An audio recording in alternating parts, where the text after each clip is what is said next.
Hi there, it's Michelle at heymimi.com, and I have a Dremel Moto-Saw review that I thought you'd be interested in. The quality's not that great because I just grabbed my iPhone on the spur of the moment and decided to record my first impression, which is that this is a great little scroll saw. I really love it. My only complaint is that the manual isn't much help when it comes to figuring out which of these 10 little blades is which. It doesn't really describe anything. They're all packaged together, unmarked in this little plastic bag.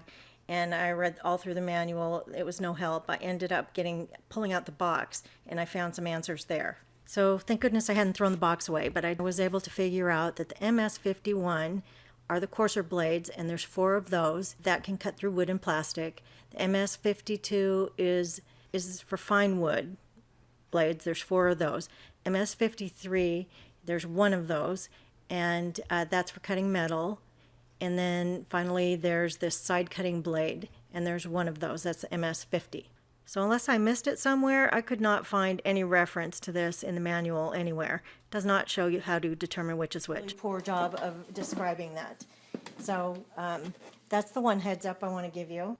I'm going to tell you what I learned so that you won't give up on this before you realize what a great thing it is. Okay, I had better luck putting this all together. It goes up really quick, but I couldn't really get this to latch into the base until I put the base onto my workbench. And then this slid in and snapped in pretty easily. The other thing, maybe I'll put one in just to show you. The other thing I found confusing about the directions, it just says to slide these in and pivot it in and stuff. Let's see if I got this all the way. And it's really kind of vague how you get this in there. I just want to make sure I have this correct. That's front facing. I just really wish they would mark these. Some of them are kind of a goldish color, some of them are black. Okay, I would say this is probably the fine. How do I know what I got here? Okay, this is a big complaint of mine. This is their biggest downfall, is just poorly marked parts.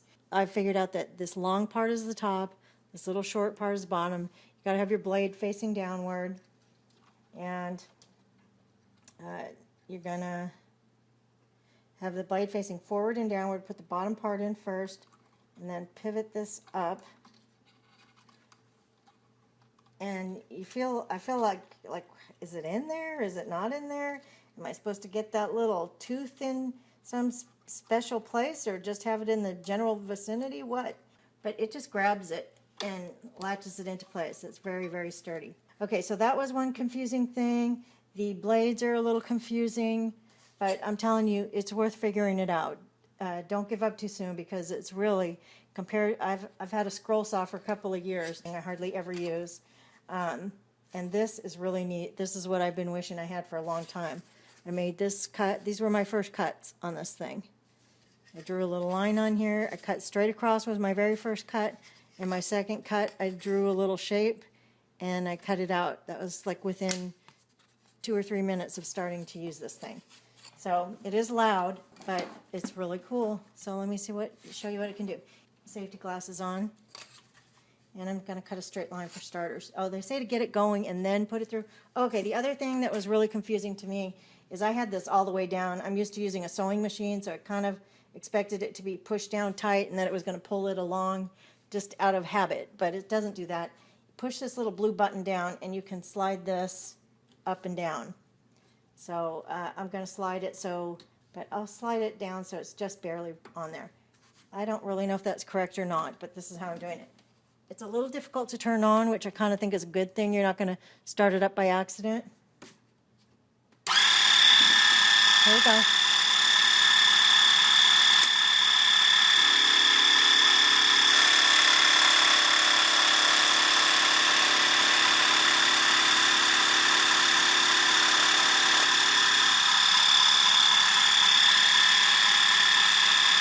Pretty nice cut.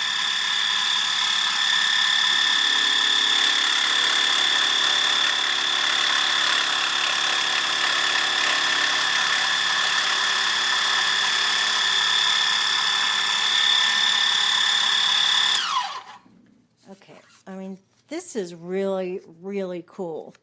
I really hope they don't discontinue this, because this is an awesome product. They just need to work on their instructions and get people like me to make videos, to show you how neat this is. Okay, now I'm going to change out, that's the fine blade. I just made, like without drawing a line or even tightening this down, a pretty nice little curve. Okay, so this is kind of balsa wood, and now I'm going to try, this is at least double what that 3mm is. So I'm going to put in the larger blade. I know I'm supposed to unplug it, but I don't feel like it right now. The electrical cord is really nice and long, which is cool. Okay, be sure and wear your safety glasses. Okay, so there's 4 of these. I'm going to put this in, and this one worked awesome as well. They say on the wood, like lightweight wood and plastic and plywood, to use a number 6 speed. You're just going to, this is awesome. I mean, this is what I should have got when I got a scroll saw. Okay, so now I'm going to cut this. Let's see how it does. I mean, that's pretty darn thick. This will not bend. I mean, I don't know if that's pretty darn thick, but that's as thick as I probably would be cutting. Okay, so let's get this going. See how it does.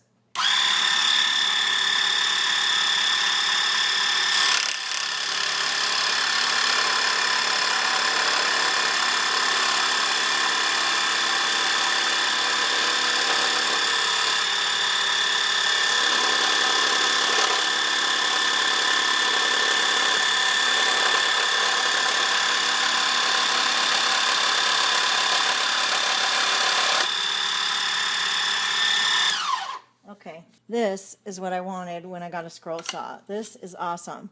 I hope you could use this on like jewelry for cutting copper sheet or sterling silver sheet or something. This is really awesome. Look at that, like, smooth cut. And this is pretty thick stuff. This one right here, let me just show you for comparison. This is 1/8 inch, 3mm, 1/8 inch craft plywood, not for aircraft. That's what this one is, and this is what I just cut with these. And that, I would say, is at least, I'd say that's about double. So this must be 1/4 inch plywood. I love it. What else can I cut? So I could cut little signs, like, what I would use it for is maybe to cut little signs like this from cardstock on my craft robo. And what I would like to do, or on my Silhouette Cameo now, what I would like to do is cut this out of either foam board, cardboard, or lightweight wood, and make some little scenics, miniature houses and stuff, like for my Christmas village, if I'm really going to do that. I don't know, but I love this. This is great. I've made a couple more videos just about identifying the blades, whether they're proprietary or not, and the measurements of the blades, and also using a foot pedal with this tool. So check out my other videos on this topic.